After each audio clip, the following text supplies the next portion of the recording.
Itu saya nggak tahu gitu. Karena ketika saya percaya bahwa Tuhan Yesus itu ada, saya udah dijamin masuk surga. Jadi saya nggak tahu apa itu dosa. Ada rasa penasaran terhadap Islam. Karena saking sering melihatnya di sekolah itu kan teman-teman suka sholatnya 5 waktu, terus harus wudhu dulu. Itu saya bertanya-tanya kenapa gitu kan. Dan penampilannya tuh sangat sederhana. Sedangkan kalau saya dulu ke gereja itu yang prioritas nomor 1 itu penampilan. Assalamualaikum warahmatullahi wabarakatuh. Jumpa kembali bersama kami Insan Mualaf. Jangan lupa like dan subscribe channel kami agar selalu menghadirkan video-video terbaru tentang mualaf. Bismillahirrahmanirrahim. Assalamualaikum warahmatullahi wabarakatuh. Perkenalkan, nama saya Meliana. Umur saya sekarang 24 tahun. Dulu saya beragama Kristen Protestan. Iya, kegiatan saat ini jadi ibu rumah tangga, terus mahasiswa juga, ngasuh di bagian keputraannya. Jadi mualaf itu saya sudah hampir 7 tahun ya, di tahun 2023 nanti. Tepatnya pada tahun 2016, hari ketiga bulan suci Ramadan. Dulu itu hari ketiga bulan suci Ramadan, saya terbangun karena ada yang membangunkan ya. Kalau bulan Ramadan itu kayak sahur. Saya terbangun terus tiba-tiba pengen puasa. Lalu paginya saya ke sekolah, nanya sama teman karena saya itu sekolahnya di sekolah yang semua agama itu ada. Jadi nggak hanya agama Kristen aja. Saya bertanya, kayaknya pengen puasa deh, gimana gitu kan. Ya nggak apa-apa kata teman, cuman sayang nggak dapat pahalanya. Lah emang kenapa gitu kan bukan orang Islam gitu. Jadi pulang sekolah itu saya langsung ke rumah Ustadz karena kebetulan jarak dari rumah ke masjid itu nggak terlalu jauh. Akhirnya saya ke rumah Pak Ustadz dan bilang saya mau masuk Islam. Ketemu sama istrinya karena istrinya ini guru saya di sekolah. Permisi Bu, gitu kan. Meli mau masuk Islam. Oh iya, sebentar ya, dipanggil dulu Pak Ustadznya, gitu. Akhirnya ketemu, ditanya-tanya apakah ada paksaan atau enggak. Karena di daerah saya itu rata-rata yang ingin masuk Islam itu yang mau menikah. Gitu. Makanya saya ditanya apakah ada unsur paksaan atau apa. Saya bilang nggak ada. Akhirnya saya syahadat di situ. Setelah syahadat dijelasin rukun-rukun Islam, ilmu-ilmu yang dasarnya, terus dibilang nanti habis maghrib datang ke masjid ya, kita sholat tarawih sekalian syahadat ulang karena ahsannya disaksikan oleh banyak orang.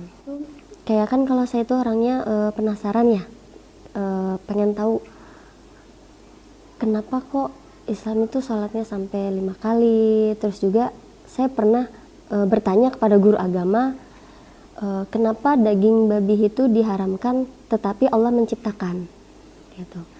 Saya bertanya gitu, kemudian dijawab oleh guru agama, dijawabnya karena itu bagian daripada untuk menguji orang-orang Islam. Seperti itu. Karena yang saya rasakan ketika saya beragama Kristen itu setiap pelajaran agama itu selalu membahas non-muslim. Padahal ketika saya dulu ke gereja itu kita sama sekali tidak membahas agama yang lain. Kita fokus kepada kitab ya, kepada Bible pembahasannya. Tapi kok kenapa orang Islam selalu membahas non-muslim? Di situ saya penasaran ada apa gitu. Akhirnya saya bertanya sama guru dan ada salah satu guru yang malah semoga Meli nanti bisa masuk Islam, semoga kita bisa sholat bareng-bareng gitu. Setelah saya pulang sekolah terus ke rumah Pak Ustadz, saya itu tidak bilang sama keluarga. Jadi saya nekat. Keluarga itu mengetahui saya masuk Islam dari suara toa masjid. Jadi sehabis sholat taraweh dikumpulin, dikelilingin, saya syahadat ulang. Nah disinilah mungkin Pak Ustadznya, alhamdulillah yang bernama Meliana memeluk agama Islam. Setelah saya pulang itu keluarga udah pada rame di sana di rumah, muka marah gitu ya. Sampai kakak itu yang laki-laki pengen ngelempar pakai meja. Terus nenek itu marah dan bahasa-bahasa binatang tuh keluar semua pada saat itu. Kayak misalkan diurusin dari kecil sampai gede, udah gede malah masuk Islam. Masuk Islam kan nggak enak, dipocongin lah gitu. Kalau kita kan meninggalnya enak pakai peti, nggak, maksudnya lama lah digigitin rayapnya, kata nenek kayak gitu. Ya saya di situ hanya cuman bisa diam dan menangis, karena apapun yang saya jawab ya saya sudah pasti salah di mata mereka. Jadi saya lebih baik memilih diam. Gitu. Jadi ketika saya sholat pun saya di rumah tetangga, jadi nggak di rumah sholatnya. Mau sholat zuhur, asar, maghrib ataupun isya, saya selalu di rumah tetangga, karena yang pertama saya tidak enak. Alhamdulillah membaik ya, karena kan saya sudah memiliki 2 orang anak ya. Jadi setelah anak lahir, alhamdulillah perlahan tuh keluarga sudah mulai menerima. Gitu, sudah mulai. Ada rasa penasaran terhadap Islam. Karena saking sering melihatnya di sekolah itu kan teman-teman suka sholatnya 5 waktu, terus harus wudhu dulu. Itu saya bertanya-tanya kenapa gitu kan. Dan penampilannya tuh sangat sederhana. Sedangkan kalau saya dulu ke gereja itu yang prioritas nomor 1 itu penampilan. Jadi besok hari Minggu itu saya udah sibuk pakai baju apa ya nanti ke gereja gitu. Tapi di Islam itu hanya mau kena aja, itu simple gitu. Jadi saya ada rasa tertarik di sana, kok adanya kesederhanaan, terus juga kemudahan untuk siapapun beribadah. Kalau di agama saya dulu kan saya sibuk memikirkan penampilan gitu.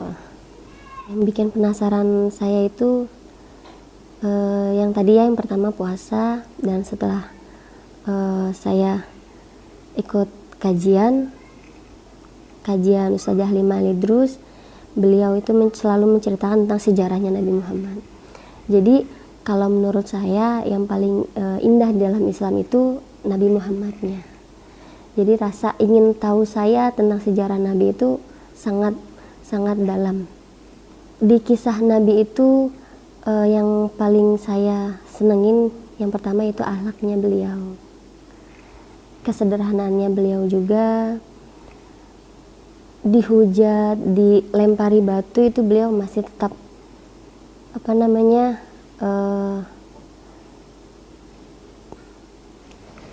tidak melawan gitu ya. Bahkan ketika peperangan pun, ketika beliau berdarah, itu beliau malah sibuk menadahi darahnya, jangan sampai jatuh ke tanah. Karena kalau sampai darahnya jatuh ke tanah itu khawatir nanti Allah akan murka, sehingga akan menghabiskan orang-orang yang berperang melawan Rasul. Selama mualaf itu kebetulan saya bergabung di Pondok Mu'alafah Irena Center. Itu kisahnya, awalnya saya ketika lulus sekolah, saya ingin sekali belajar tajwid, terus juga mengetahui dasar-dasar Islam. Lalu saya cari-cari di YouTube, ketemulah video Umi Irena. Pada saat itu, di mana videonya itu berisi, insya Allah Umi akan buat pondok pesantren khusus mu'alaf. Nah, di situ saya langsung cari ke Google Pondok Pesantren Mu'alafah Irena Center, ketemu, saya klik link, dan link itu ternyata langsung memasukkan saya ke dalam sebuah grup di sana. Nah, di grup itu yang mana penerimaan santri baru tahun 2018. Selama belajar itu alhamdulillah saya jadi tahu yang pertama hukum tajwidnya, yang kedua juga panjang pendeknya dari bacaan Al-Quran, terus 40 hadis ya, 40 hadis, terus juga muamalah di sini diajarin seperti itu. Pandangan buruknya gini, ketika ada melaksanakan sesuatu ya di daerah saya itu, terutama kayak acara-acara mohon maaf gitu, kayak maulid, itu kok ada yang sampai menggalang dana di pinggir jalan kayak gitu. Saya berpikiran apakah tidak ada dananya gitu. Kok sangat berbeda dengan orang non muslim yang ketika ada acara apapun ya mereka mengeluarkan sendiri tanpa kasarnya gitu meminta-minta gitu.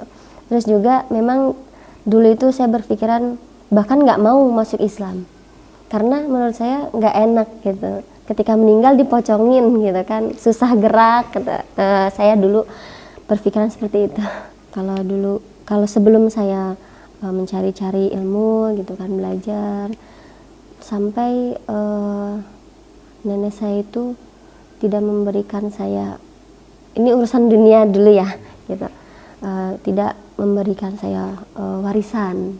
Di situ saya sangat sedih karena saya berpikirnya nanti bagaimana saya ke depannya gitu. Makanya di setiap sholat saya meminta sama Allah, ya Allah pengen nikah gitu, walaupun belum tahu ilmu nikah, terus juga belum tahu nikah itu kayak gimana gitu. Saya hanya ingin menikah dengan niat yang awalnya supaya ada yang mengajak saya keluar dari rumah dan membimbing saya supaya istiqomah di dalam Islam. Alhamdulillah ketika mondok di Pondok Mu'alafah Irina Center ketemu yang mana orang yang terdekat Umi dan dijodohkan sama Umi. Alhamdulillah bisa sampai menikah. Kalau cerita ini jadi menarik ya, maksudnya prosesnya itu karena kan memang suami itu dari keluarga yang alhamdulillah, suami juga kan mondok, terus juga menunggu restu dari dua kakak perempuannya itu lumayan lama karena suami ini yatim piatu, jadi punya kakak itu 6, minta restunya itu ke 6-6-nya, dan ada 2 yang belum merestui karena memang kan lulusan pondok pesantren, terus juga kan keluarga di sini juga insya Allah gitu. Kalau misalnya nikah sama mu'alaf terus dengan latar belakang keluarganya yang seperti itu gimana gitu. Terus ketika di keluarga pun sama, di keluarga itu kan terutama kakak ya, karena suami ini pengen nikahnya tuh di rumah akadnya aja, cuman kakak karena memang adik ya pengen tuh yang mewah gitu sekalian sama resepsi. Nah di situ ketika mohon maaf membawakan uang ya, dan nominalnya itu sangat jauh dari kebiasaan pada umumnya di keluarga kami lah gitu ya, sangat jauh itu. Ketika masih ada keluarganya pun ada perdebatan antara saya dengan kakak, tapi di kamar berdebatnya gitu. Bahkan kakak bilang udah balikin lagi aja, nanti aja kalau mau nikah, uang segitu mana cukup gitu kata kakak. Akhirnya di situ dengan adanya mama yang jadi penengah, terus dijelasin di sini cuman akadnya aja, nanti resepsinya juga nyusul, dan wali hakimnya juga itu dari KUA tersendiri ya di sana, wali hakimnya gitu. Dan saya kebetulan punya bapak tiri ya, karena kan memang nggak bisa juga jadi wali ya. Nah bapak tiri itu sempat marah karena kok dibelakangin gitu, malah yang jadi saksinya itu ustadz yang mualafin saya. Di situ sampai besoknya udah menikah tuh bapak tiri tuh nggak mau hadir, udah pokoknya urusin aja sendiri gitu, merasa kecewa karena di nomor 2-kan gitu. Dan alhamdulillahnya dari suami sudah mendapatkan restu juga dari kakak-kakaknya, dan sekarang itu sangat welcome semuanya, sama-sama membimbing, makin banyak ilmu yang didapat juga dari keluarga suami. Ngejelasinnya sih yang pertama ke kakak, kak kan yang mau nikah Meli gitu kan, nggak apa-apa, nggak mewah juga, emang Meli pengennya kayak gini, mungkin emang udah takdirnya kayak gini gitu kan. Yang penting mah rumah tangganya sakinah, rumah tangganya baik-baik aja gitu kata saya gitu. Cuman tetap ngotot kakak itu, akhirnya ditengahin lah sama mama. Udah nggak apa-apa kata mama gitu, mama setuju, mama ikhlas, yang penting dijalanin dengan benar. Seperti itu. Saya pribadi ketika beragama dulu itu uniknya saya itu nggak tahu apa itu dosa.